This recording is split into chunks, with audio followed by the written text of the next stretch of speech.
our comments have exploded through the roof. So there you go. Good afternoon, Lancaster. Welcome to Lancaster Connects. My name is Ben McClure.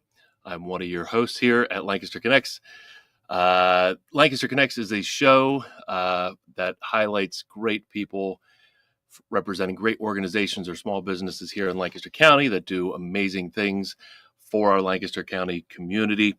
I've got a great guest. We're going to bring him on in a little bit. We've got Shawn Gladden today, who is representing the Landis Valley Village and Farm Museum. It's a place that's right down the road from my house, actually, which is cool. I pass it like literally every day. I pass Landis Valley. I've been there for a number of their events that we're going to talk about today. And it's just a really cool place of Pennsylvania German history. Of course, there's a lot of history in this area for the German community. And it's really cool preservation of life, from maybe 300 or so years ago, 200 to 300 years ago. Anyway, Shawn is going to be a great guest. We're going to bring him on in just a little bit.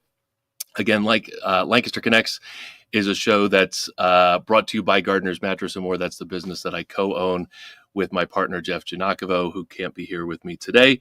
So there's no banter there. You got solo Ben going on today. But again, it's our way of giving, one of our ways of giving back here at Gardner's Mattress & More. Of course, we donate mattresses to Off the Streets. We have a food drive that we have our customers involved with. We donate monthly to local food banks, but Lancaster Connects is a way that we can give back to the community by having these organizations like Landis Valley Museum. We recently had Water Street Mission on. Union Community Care was last week. If you want to see past episodes, lancasterconnects.com/episodes has all of our past episodes, but I think this is 191st episode. So again, we have conversations with, great organizations and people doing wonderful things in the Lancaster community. And again, it's our way, one of our ways of giving back. You can watch this show live right here every Monday at 2:00 on Facebook, on LinkedIn, on YouTube, both the Gardner's Mattress & More and Lancaster Connects channels, all of those channels. This also lives on YouTube forever, I think. So if you aren't able to watch live at 2:00, you can catch it on the flip side on YouTube or, again, on our website. And while you're on YouTube, I see the little subscribe button there on the screen. Subscribe to the podcast. We're up almost to 500 subscribers, which feels cool for a small little local podcast. So subscribe, hit the subscribe button. Also, if you're watching live, I'd love to hear from you during the show. We love comments. Hit the heart button, comment during the show, maybe say hello. Maybe you have a question for our guest, again, today, who's Shawn Gladden. Maybe you have a guest for him or a question about Landis Valley Museum, whatnot. We'd love to hear from you during the show. And if you are listening and you might be a good guest for the show, go to lancasterconnects.com. At the top of the page, you'll see, or type it into the search bar right there. You see it on the screen, lancasterconnects.com/guest. There's a simple form on that page. Tell us who you are, your contact information, what organization you represent. Again, it could be a nonprofit, community benefit organization, charity organization, another small business like Gardner's Mattress & More that has an angle to give back to the community in some way, shape, or form. Tell us why you'd be a good fit for the show, and we'd love to have you on. As of right now, we are booked through about early to mid-June, so we are looking for guests for the summer, looking to fill up that summer calendar there. So I think that gets everything out of the way. Just wrapped up Easter weekend here in Lancaster. It was beautiful weather. We're looking forward to some beautiful weather coming up here. I'm excited because it's baseball season. My son's playing baseball, and I'm coaching baseball, and we're out and in warm weather. We're playing games. I love spring. We'll talk to Shawn at the end about what maybe things he likes to do in spring. But for me, it's just getting outside, going to baseball games, being outside with the kids, running around the baseball field. That for me just feels like spring here in Lancaster County. So anyway, enough about that. Let's bring on our guests. Like I said, we've got Shawn Gladden, who is the site administrator for Landis Valley Village and Farm Museum. Do I have the name right, Shawn? Yep, Shawn Gladden. Yep. Yep, awesome. State administrator. And the Landis Valley, right? The Village and Farm Museum, correct? That's correct. Yep, Landis Awesome. Valley Village and Farm Museum. Yep. Well, thank you for being on the show. I'm excited because like I said in the pre-show, I pass Landis Valley all the time. I see your signs, I see the parking lot filled up on the weekends. I know you do a ton of events, some of which we're going to talk about here today. But, I don't know, even though I've been to some of the things there, I don't know a lot of the history behind Landis Valley Museum. I know there's cool old buildings that are preserved, and you do, you have people that work there or volunteer there in period uniforms and stuff like that. But, what is the history of the Farm Museum? Like, its significance? How did it start being preserved? And look, you can say it better than I can. Go ahead. Well, we are very fortunate that this year we are celebrating our 100th anniversary as I guess you could say a collecting institution. We are a living history museum, and we're dedicated to preserving and interpreting Pennsylvania German rural life from 1740 to 1940. But effectively, we're a Pennsylvania farm museum. The collecting focus started with the brothers, Henry and George Landis, who began collecting items of Pennsylvania German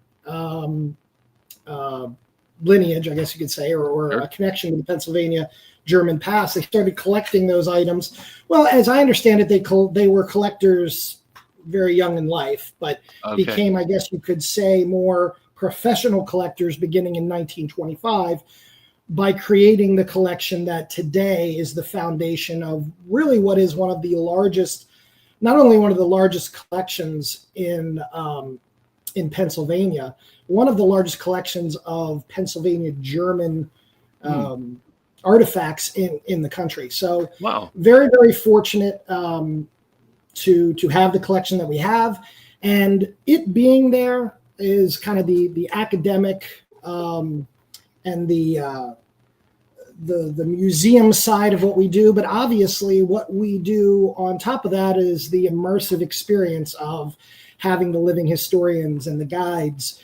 So really, if you think about it, when you come to Landis Valley Village and Farm Museum, there are a number of different experiences you can have. You can have the immersive, we like to kind of say that Williamsburg experience, right? When you walk and you step back in time. Or, if you're someone that just really likes artifacts and looking at objects from the past, we have a world-class museum and collections space as well. So lots and lots to see and do.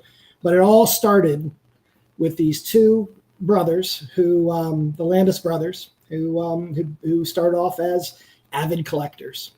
So did they themselves have German roots? Yes, they did. Obviously,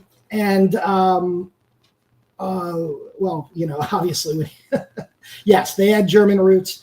And, it's kind of, I'm laughing because being that we are Landis Valley and being that George and Landis were the founders, and we have so many Landis family members who live in the area, like so many other names that we're very familiar with here in the community. However, the connection, everyone always thinks they're related to the Landis brothers in one way or another, when in actuality, the Landis family is so broadly spread out. But as I understand it, if you are a Landis, there's a good chance you can trace your lineage back to Hans Herr and the original Pennsylvania Germans. So Gotcha. And what did they set out to do by collecting these artifacts? Did they just figure they'll put them on display for people to to view, or did they? Do you think they had the vision of what Landis Valley Farm Museum is now? Did they kind of have that vision back then, 100 years ago? I mean, hard to say. We'd like to say yes. Yeah. Does anyone envision what it will look like in 100 years? I think they definitely envisioned it as an experience that would be shared with the community. But most collectors start off collecting because it's a passion. Right. But eventually, you grow a collection that becomes so intriguing that people start to come to see it. So Yeah.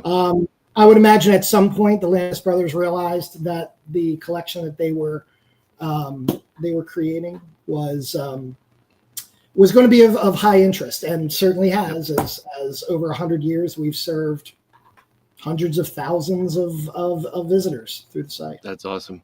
So I know a big part of what's there on property are the buildings. The Yes. preserved buildings. So Mhm. you have all the artifacts. Chris was scrolling through, the dresses and, some of the period artifacts that have been collected, but the buildings are a big part of it. Can you talk a little bit about the preservation of the buildings? I mean, have some of those been there since 1800s? Well, many. So there are some buildings that are original to the site. There are some buildings and structures that have been moved to the site.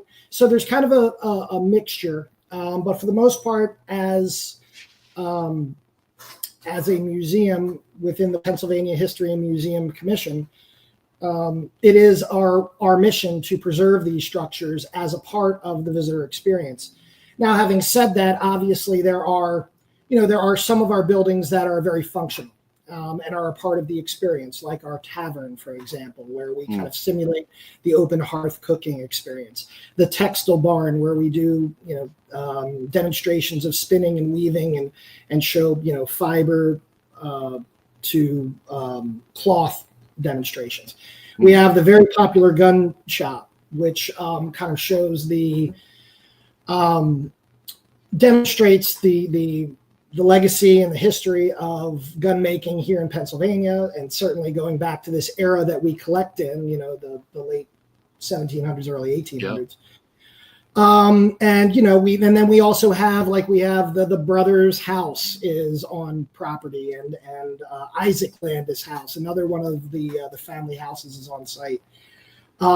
We have a early 19th century brick homestead that's kind of, whereas it isn't necessarily connected to the Landis brothers per se, it is indication of what the type of homes and dwellings that people lived in at that time. And then of course there are the animals. At one point, we all in the museum field like to say, there's before COVID, right? Before COVID, Landis Valley had a pretty impressive, I would say, collection of animals that were part of the experience as a result of, all the complexities that came out of COVID. Mm-hmm. There's been, there we go, freshly shorn. There you go. Haircuts right there. So now, we have sheep, we have 4 horses. We did have 2, and just recently we were gifted 2 new Belgian mares that are part of the experience. Wow. We've got some chickens. We've got 2 ornery geese that are now running around the property. I had a little stare down with one of them as I was on my way to my office the other day, and he was on the path, and I was on the path, and he hissed at me, and I'll just walk around. Yeah, you don't want to get involved there. You don't want that smoke. Yeah, but I mean, so and one of the things we hear, we talk to visitors all the time about, what is it that they want as part of this experience, and a lot of visitors want, that animal experience, which we are bringing animals back. But part of that is, we have to shore up some infrastructure. We have to bring back some personnel that can care for the animals, so you don't just want to bring animals back without being prepared to care for the animals that you're bringing back. So all this is kind of part of a process that I guess you could say that us here at Landis Valley see our 100th anniversary as kind of a reboot for for the institution as we are updating, becoming more efficient, looking at the things that we do, and ultimately what we're trying to do is provide the best visitor experience and to remind Lancaster that they've got this great treasure in their community that should be celebrated. We've been here for 100 years. We're going to be here for 100 more, I'm sure. And we're a great treasure and a great connection to our community's past. That's awesome. That's awesome. I have a question just kind of popped in as you were talking. So the people that are there, are they volunteers? The people that are, you had a term for them, and I can't think of what you call them. What's that? Docents or interpreters. Interpreters, maybe that was it. Yeah. Yeah, interpreters. There you go. Historical interpreters. Yeah. Yeah, I mean, we have a mixture of staff on site. And one thing I think people don't seem to understand about our museum, we are a PHMC museum, Pennsylvania Museum and History Commission. I actually technically work for the state. So as a site administrator, I am the state's representative overseeing the property itself. Now, there's also a nonprofit that operates on site that is responsible for the experience. So the interpreters, the farm experience, the people who are dressed and working in the buildings, or even the folks that are working in the farm side of the program are all paid by the nonprofit. Gotcha. So to some extent, you're looking at kind of a public-private partnership, I guess, for lack of a better term. Yep. Makes sense. And so there is a mixture of, we have state employees that work on site. We have full-time employees who work for the nonprofit.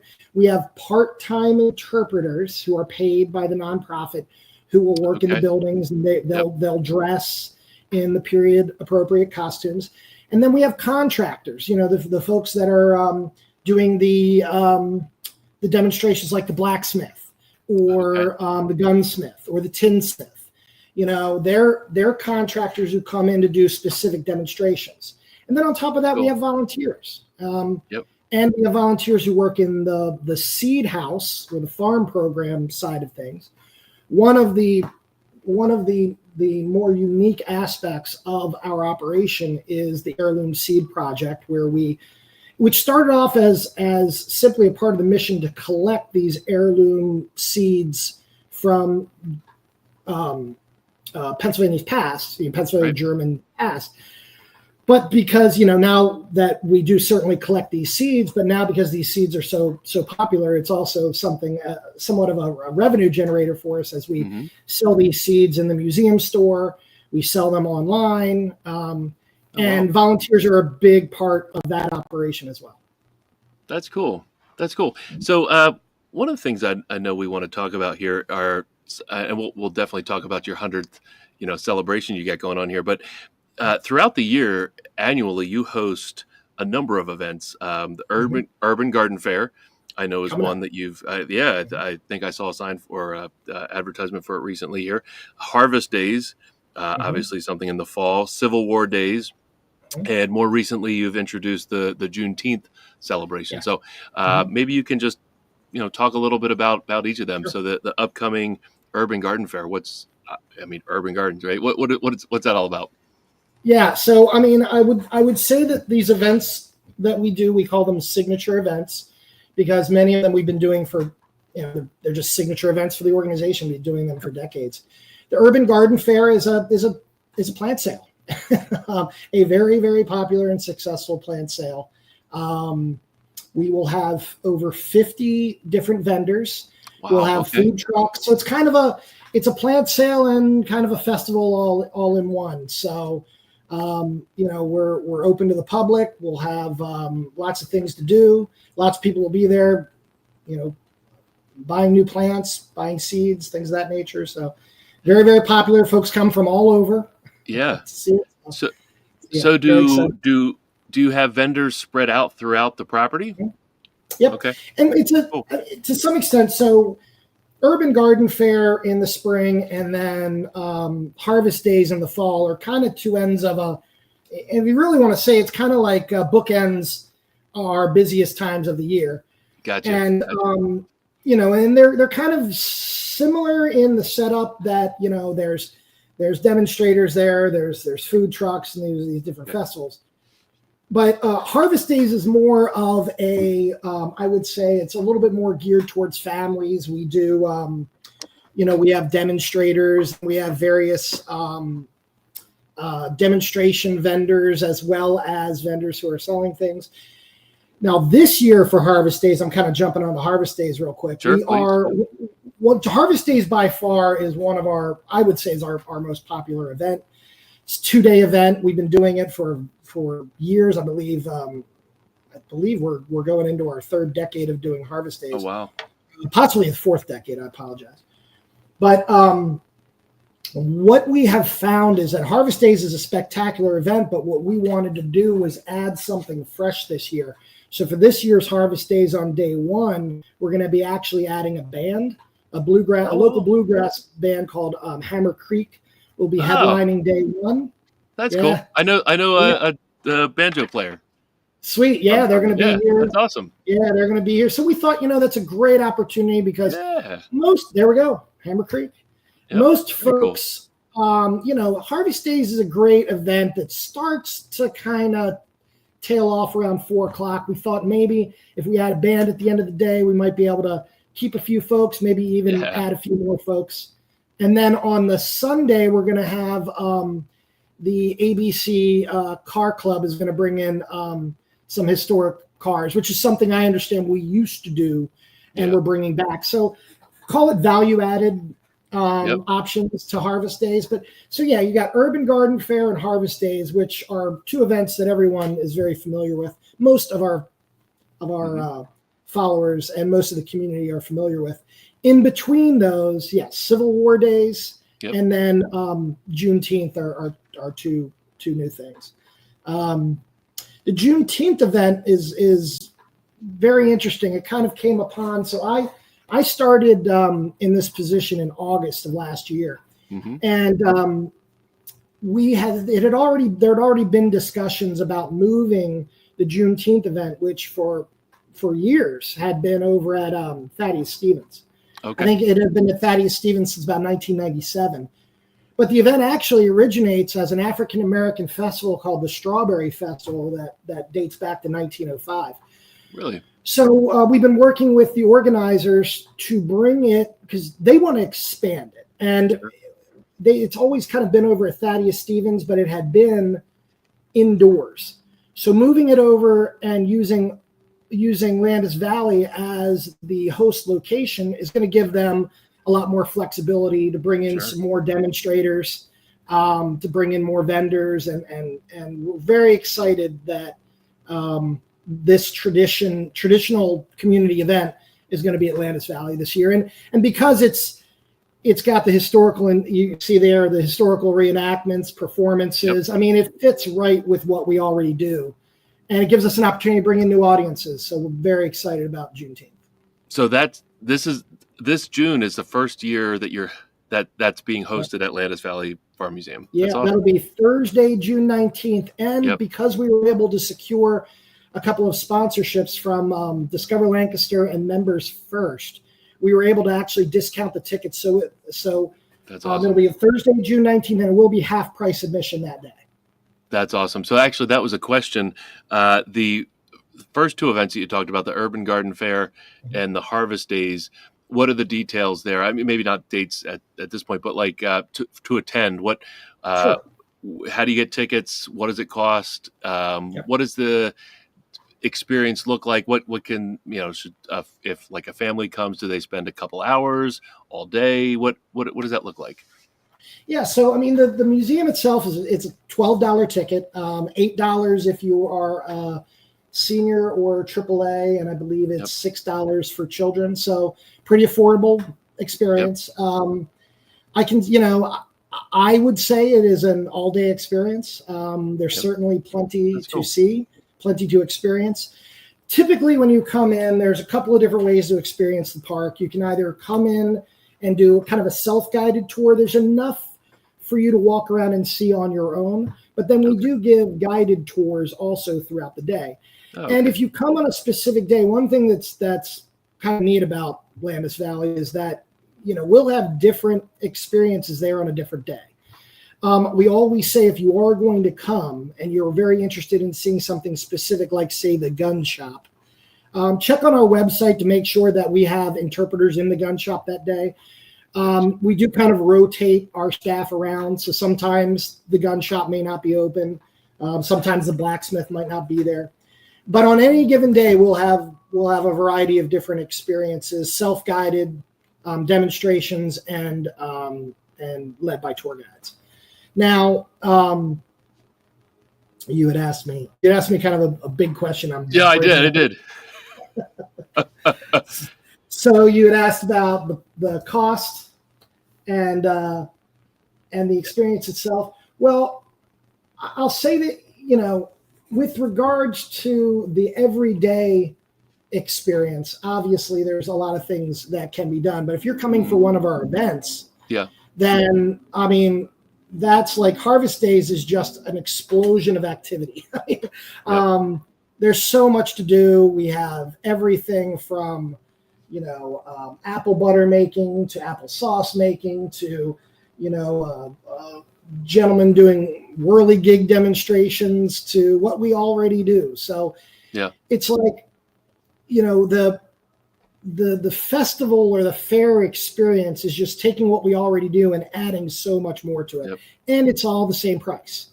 So that's cool. Okay, so it's not an additional cost to do a Harvest Days versus just visiting. The same cost. Correct.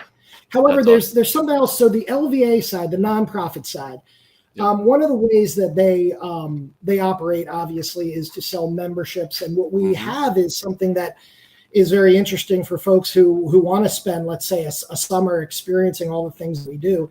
They sell what's called basically season pass memberships. And starting at I think $50, and it can, go up depending. And they've got different membership levels based on your family size. So effectively, you could get a pass and you could come as many times to the park, to all the events for that's cool. One kind of season pass price. So yeah. So if you're looking at Landis Valley and you're like, we're going to spend a lot of time there this year, then probably becoming a season pass member makes a lot of sense. That's cool. And I'm sure there's information on the website, landisvalleymuseum.org, on memberships and of course, all of these events. The Civil War Days, I think, is interesting. Is there, obviously within a 100-mile radius, there's some pretty significant Civil War important battlefields and whatnot within a 100-mile radius, but what's the significance in maybe the Lancaster community, and why do you host something here at Landis Valley Museum? Another signature event, and yes, being someone who's been in the museum field for about 20 some years, Civil War still draws the most visitorship for, I used to have a boss of mine in the museum field says, if you want people to come to your exhibit, write Civil War in a box and put it on exhibit. Civil War and railroads are very, very popular still in the museum field. Definitely are things that people will travel to go and see. Now, I think Civil War Days is once again an extension of what Landis Valley does very well, which is the immersive step back into time experience. And every year, July 19th and 20th, this year, July 19th and 20th, we will have various companies and reenactors and regiments will be there on site, setting up camps, doing drills, giving visitors who ordinarily would be coming for the Landis Valley experience. Well, for those 2 days, you get the Landis Valley experience from the Civil War era. That's really cool. You just pulled up. We are working on adding this year an 1800s baseball demonstration using the 1864 rules. Unfortunately, the only problem with that is that is the same weekend as Gettysburg's National 1800s Baseball Tournament. So we are having a little bit of a problem finding teams, but I think we'll be able to find someone. And then we are bringing on noted local Pennsylvania Civil War historian Scott Mingus, who'll be giving a lecture on the Lincoln funeral train. And I think we even have actually a piece of banister from when Lincoln stopped here in Lancaster that, he put his hands on that we'll probably pull out for that. So yeah, definitely once again, another great immersive Civil War themed experience at Landis Valley. That's cool. These events, obviously they're outdoor, a good chunk of them. Are they rain or shine events? They are rain or shine, unfortunately, which makes rain challenging. However, we've still had a relatively good showing when it rains. Obviously, some of these events are, do put a damper on things, but we have enough covered areas that you can still have a good experience if it's raining overnight. That's cool. So we're crossing our fingers. Yeah. Oh, always. So obviously you've preserved and you're displaying centuries old artifacts and the historical actors and all of that. How are you enhancing the visitor experience with maybe new ways, technology and stuff like that, new ways of getting the information out to the patrons that attend there? Well, as I said, we're kind of in the middle of a reboot right now, and I would say that the advancements or improvements that we want to do are in the works. We are currently waiting for a pretty significant infrastructure project to kick off. We're hoping it's going to start this year. That infrastructure project is going to address some accessibilities and some issues that we may have with visitors who may have difficulty with mobility. We're going to be adding some lighting so that'll open up the opportunity for us to do more night programming. And then we're adding, what we really need is another set of public bathrooms. So that infrastructure is kind of the first step of us moving forward to being more, let's say, accessible. And then we're very excited that we are also planning a brand new visitor center, which we think will be sometime in the next hopefully 5 years. And that new visitor center will give us the opportunity to add, some multimedia components. Obviously, you want to, although we're an immersive historical experience, you still got to meet visitors where they are. And we all know everyone carries a little mini computer in their pocket these days. That's right. And I think also with the new visitor center, it gives us an opportunity to do some more exhibit space, do rotating exhibits and permanent exhibit galleries, and really just enhance what we can offer for the visitor. That's really cool. I mean, that sounds exciting. You probably have a lot of schools and organizations and, companies maybe visiting the museum. Can you talk about maybe the collaborations you have within the Lancaster community for organizations that come visit? Sure. So I would say probably about a third of our visitation does come from school groups. We are very active with obviously school groups in Lancaster County, but also I would say we are one of the go-to experiences for many homeschool groups as well. Yeah. Yep. Now, with regards to what we were doing in the community, one of the things when I was brought on board and part of the strategy that we've been working on with the nonprofit side is to do a better job of outreach.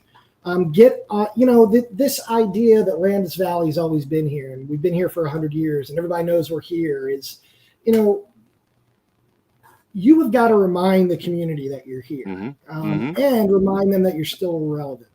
Yep. And part of our strategy to do that is to do a better job of partnering with organizations within the community. We're very excited that we're going to be working with the Friendship community, who is designing this wonderful mural for us that we are going to install outside of our museum store.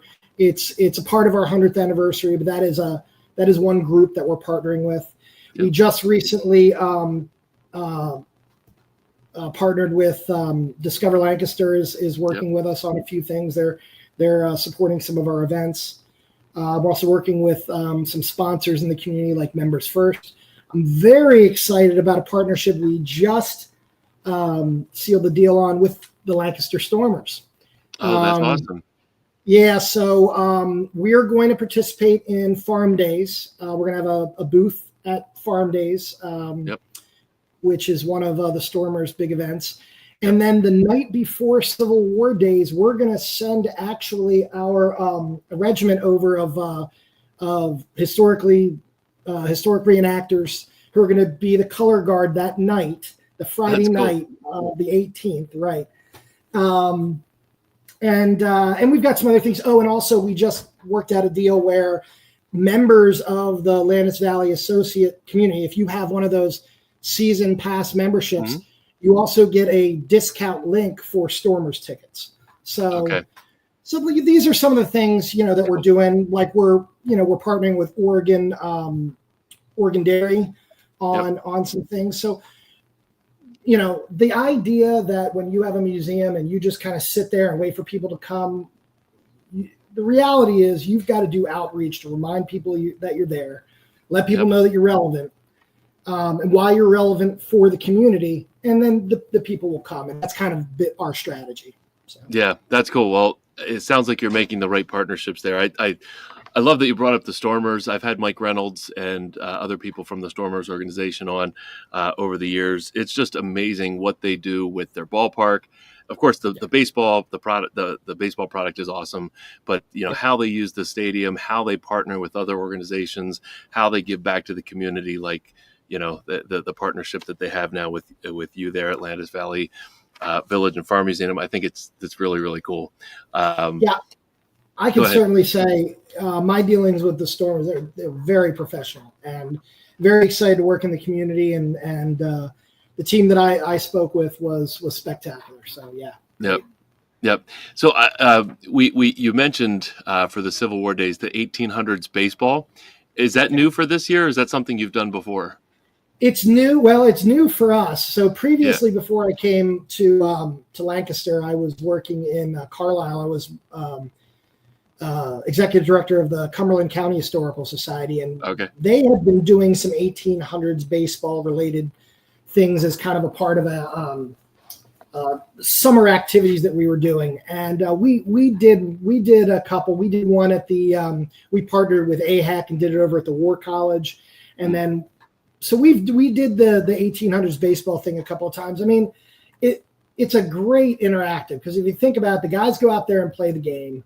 And 1800s baseball is no gloves. Right. You catch a ball on a bounce. The bats are basically big chunks of lumber.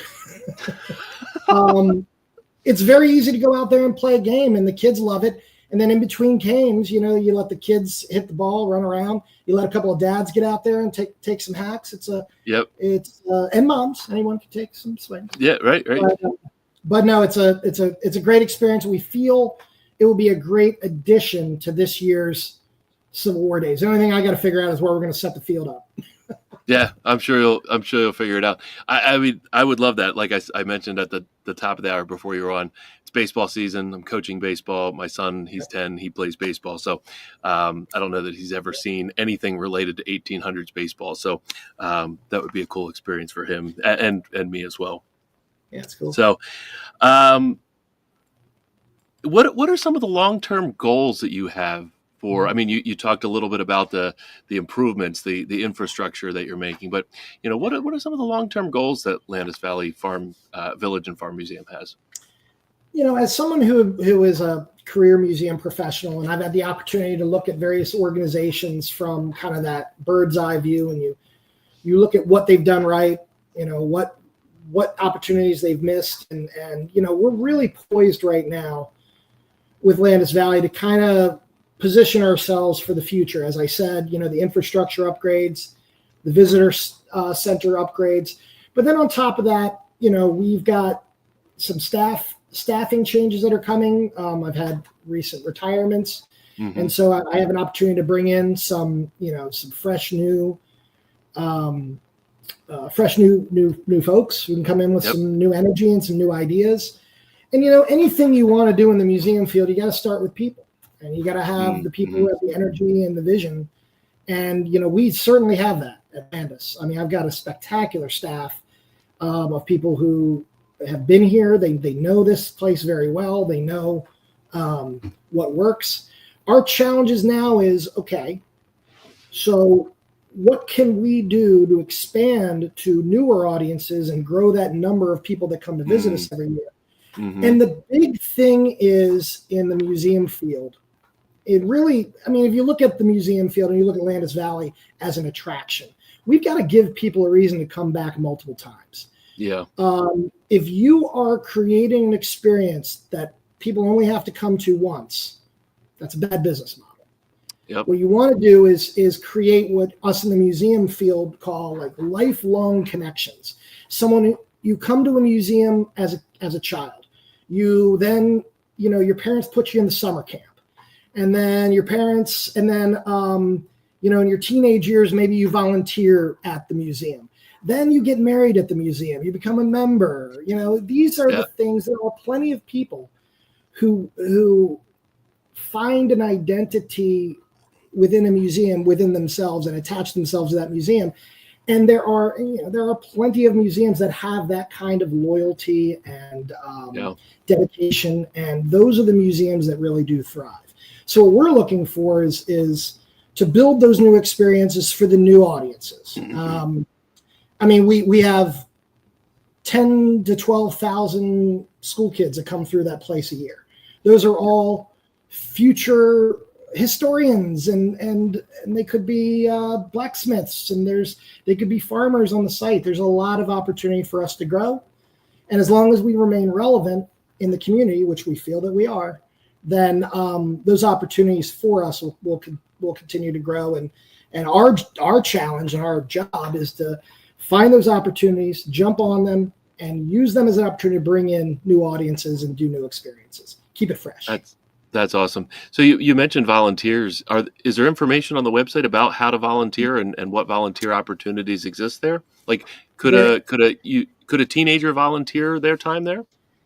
Yes, you must be at least 16 years old. Okay. Yeah. Yes. And volunteering in any museum or historical organization is the life's blood of the organization. Mm-hmm. We are always looking for volunteers. And the beautiful thing about a place like Landis is there's so many different ways to volunteer. Let's say you don't like talking to people, but you love history. Well, maybe you can volunteer in our archives or in our collections. Okay. Perhaps, you really like dressing up and you really like talking to people. We certainly have a role for you there. So, or maybe you just like working with farm animals. There's a lot of opportunities for sure. Interesting. One question that we like to ask our community benefit organizations, nonprofits, charitable organizations that come on is, how else the community can help. Volunteering obviously is one, and look at that. There's a whole slew of opportunities there at landisvalleymuseum.org.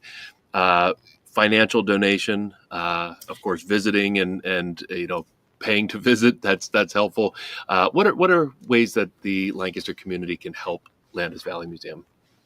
Well, I'll also say we are actively looking for business partners within the community.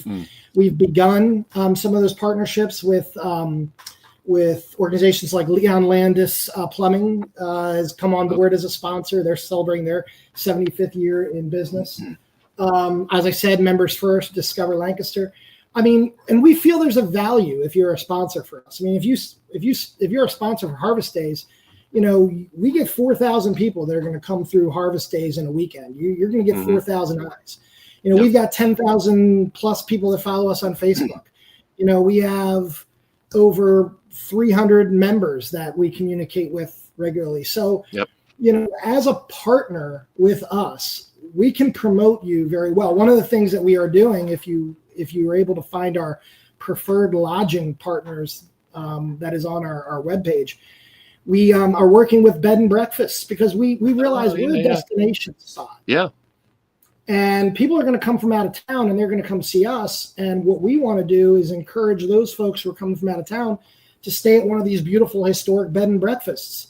Yep. And like EJ Bowman is a great sponsor for us. So if you're in the business community and you're looking to get your name out there, or if you're looking to sponsor an iconic institution that has been here for 100 years, give us a call. Every sponsorship or donation will help get us to where we need to be. That's awesome. And so I know we probably had it on the screen. You just said, give us a call. Phone number, maybe you could say it out loud there. Oh, there it is out there on the screen. There you go. 717-569-0401. Of course, we've got landisvalleymuseum.org. Any other ways to contact Landis Valley Museum? We are pretty active on social media. We've got a Okay. spectacular social media person who's very, very active across our platforms. But certainly, if you're on the old Facebook and want to DM us, we'll reply there as well. That's great. That's great. Shawn, this has been great. Is there anything that we've missed? Anything that you'd like to talk about, bring up? I know. I thought you were going to ask me about my personal, what I like to do in Lancaster when I'm not working. I was totally ready for that. Well, that's next. I just want to make sure we cover all the bases with Landis Valley Village and Farm Museum. I mean, I could talk about us for hours. I mean, I just saw wedding pictures. I mean, we're a spectacular wedding venue, especially if you want that authentic Pennsylvania barn experience. So I didn't even talk about weddings and rentals. That's cool. Yeah. I mentioned to somebody earlier today that Landis Valley was going to be on, and they're like, "Oh, I went to a wedding there," and I just didn't think that was something that you did there. That's cool. Yeah, and there's a couple other things we're looking to do. Like we realize we got an opportunity to do, maybe some historic beer tastings and whiskey tastings that we think we can do on site that we can tie into the mission. So, we're trying some different stuff. That's awesome. Well, this has been a fun chat. Learning all about Lancaster Valley Village and Farm Museum, celebrating 100 years. I mean, congrats to everybody that is part of the organization and has been part of the organization for the last 100 years. I think it's really, really cool that this history is preserved right here in our local community. So kudos to the work that you and your team does there. So yes, if you've got like another 5 minutes, we'll get to get to learn. I'm also a big baseball fanatic. I'm a former ball player, and I coached as well. I coached my son in travel and all that good stuff. And so I haven't kicked around in some 45 and over teams myself, but all right, there you go. And actually, I live over by the stadium, so on game days I'll actually be helping with parking. So I am a baseball. Nice. Nice. We'll be there for opening night. The Stormers do a cool thing for the local kids, be on the field for the introductions, and the players get to walk by, and the teams get announced. So we'll be there for that. So I'll keep my eyes open for you. And I'm also trying this new thing everybody's calling pickleball. Oh yeah. I'm not good yet, but I sure am enjoying myself. Just take care of your body in pickleball. I hear like the number one injury for people that are, maybe of our age bracket and older, number one source of injury is pickleball. So just take care of the knees and the ankles and the hips. And all right. You're already in bad shape. So that's right. So maybe I should stick to golf. Well, I'm right there with you. So favorite thing about spring? What do you like to do in spring here? Oh, I mean, it's renewal, opening day, opening season. We had an 80-degree. Yeah, it's just the newness of spring and everything. The crack of the baseball bat, all of it. The flowers, the smells, the pollen. I guess that comes with it. Nobody likes the pollen. So if you're not working there at Landis Valley Farm Museum, what do you like to do to unwind? I like to stay active. I love to golf. I do live across the street from the Stormers, so I like to go up on my rooftop and watch the games. Oh, there you go. That's cool. I'm an empty nester, so my kids are both in college. So I guess I don't know. I'm still trying to figure out what to do with myself. There you go. Well, hey, catching a baseball game is always a good time. Baseball and golf, I'm pretty boring like that. So there you go. Hey, nothing wrong with that. And so living in downtown Lancaster, do you have a favorite Lancaster restaurant? I like Harvest. Oh, okay. Harvest. Good choice. Yeah, good choice. Not necessarily downtown, but it's right around the corner. Really like Harvest. I usually take folks there. Although I also really like Stubby's, which is kind of close to the museum. Yeah. They have some good food there too. So usually those are kind of my two spots. There you go. Very good. Well, Shawn, thank you so much for being on Lancaster Connects. This was great wrapping about Landis Valley Farm Museum. I wish you a lot of luck and good weather for your upcoming events here this summer. Just to kind of recap it again, we've got the Urban Garden Fair, which is just a few weeks away. May 9th and 10th. Mm-hmm. Okay, yep. So right around the corner here. Yep, we've got Juneteenth celebration. That's June 19th, Thursday, June 19th. You've got Civil War Days and Harvest Days throughout the summer and fall here. And again, landisvalleymuseum.org for all the events and all of the information related to visiting and attending and volunteering and donating. All that information is there on the website. Again, Shawn, thank you so much for being on the show. Again, good luck this season, and have a great rest of the afternoon. Thank you so much. Really was a pleasure. Yeah. Thank you. Yeah. You're welcome. See you. All right. So that was fun. If you've never been to Landis Valley Museum, it's a really cool experience. The kids find it fun. Shawn mentioned that the school groups go there. 12,000, I think, students go there throughout the year. I know my two kids have been there numerous times.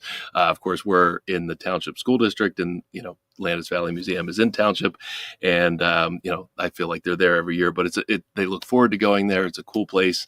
I've had fun in my experiences there.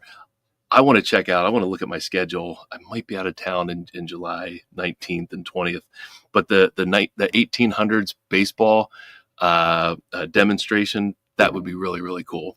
Of course, the Civil War demonstrations and encampments and stuff that they do would be neat to see as well. But the 1800s baseball is really cool. So I'm going to try to check that out when that's there. All right. So again, thank you for watching Lancaster Connects. Lancaster Connects is brought to you by Gardner's Mattress and More. We have books that we wrote that help you sleep better every night. This is a book that we will mail you for free. Go to our website, gardnersmattressandmore.com/sleep-better, or just hit the homepage, scroll down, you'll see the book there. You can request a book, a free copy of the book. We'll mail it to you. Some great, helpful sleep tips and information on ways that you can wake up happy without even investing in a new mattress, which is, of course, what we do here at Gardner's. But there's ways that you can get a better night's sleep just through reading some information. Of course, Gardner's, we help with Lancaster wake up happy every morning through the investment of a new mattress. We have mattresses of all kinds here. One of the things that sets us apart is if we help you find a mattress and you don't think you made the right choice, we will help you make it right with our 120-night comfort guarantee. So kind of a no questions asked sort of. We want to make sure you're happy with your investment. So 120-night comfort guarantee. And I did want to read, we've got some customers that have that share their experience with others via a review, a Google review, Facebook review. People mail back testimonials, which is cool. They handwrite testimonials and mail them back in. But we had one come in just over the last week on Google. From a recent customer, and I'm just going to read you her review because I couldn't have written it any better myself. I could not be more impressed than I am with this company. I had been looking for a mattress for months, doing an insane amount of research. I happened upon the website for Gardner's Mattress and More and sent a Facebook message.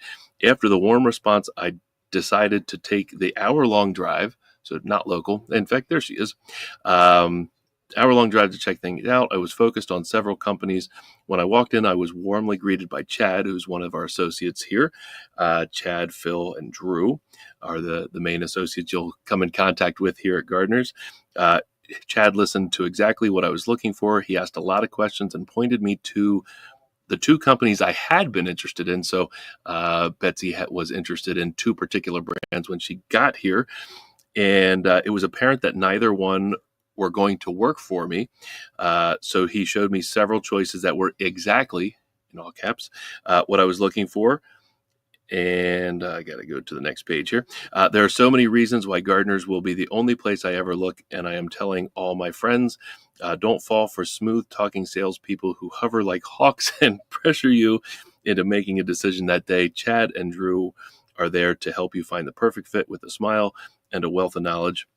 There was absolutely no pressure, and I left confident in the fact that I would call soon to order my new mattress. Thank you. So since she wrote this review, Betsy has placed her order. She wrote that actually before she made her purchase, and then called back and ordered after it. So pretty cool that someone left a review just in the shopping experience, not even purchasing a mattress. But then she made her decision, and her mattress is now on order, and we look forward to getting it to our customer Betsy there. So thank you, Betsy, for your order. Thanks for your kind words on Google. And again, the reason we share that, it's just a testimonial about who Gardeners is, what we do. Again, we have a passion for helping our community wake up happy every morning. It's not just a slogan. We believe it with our 120-night comfort guarantee, with the staff and how we treat our customers. We treat everybody how we would expect to be treated. And we've been doing this for 35 years here as Gardeners in the Lancaster community. So if we can help you wake up happy every morning, we'd love to do that as well for you. So again, thank you for watching today's episode of Lancaster Connects. Thank you to our guest, Shawn Gladden, who is the site administrator for Lancaster Valley Village, Landis Valley, my goodness, Landis Valley Village and Farm Museum. Shawn, thank you for being on the show and sharing the mission of Landis Valley Village and Farm Museum and everything they do. Check them out. Got a lot of great events, landisvalleymuseum.org. So we'll be back next Monday at 2:00 with the next episode of Lancaster Connects. Got a lot of great guests coming up here in the spring. And again, if you'd like to be a guest on the show, hit lancasterconnects.com, hit the guest tab, and fill out a simple form. We'd love to share your story. Maybe you're a nonprofit, charitable organization, community benefit organization, small business that gives back to the community. We'd love to share your story, just like we shared the Landis Valley Farm Museum story today. So again, thank you for watching. Hope everybody has a great afternoon, and we'll see you on the next connection.